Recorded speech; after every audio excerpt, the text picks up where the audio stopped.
കണ്ടു മറന്നൊരാമുഖമിന്ന് ധനുമാസ ചന്ദ്രനായി തീർന്നതല്ലേ. കുളിർ കാറ്റു തഴുകുന്നൊരോർമതൻ പരിമളം പ്രണയമായി പൂവിട്ടു വന്നതല്ലേ.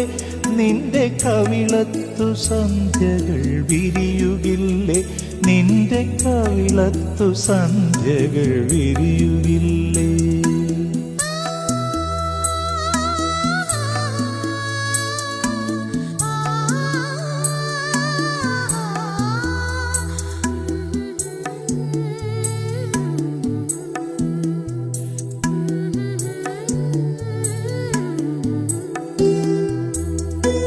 തളിവിരൽ തൂവലാൽ നീ എൻ മനസ്സിന്റെ താമര ചെപ്പ് തുറന്നുവെങ്കിൽ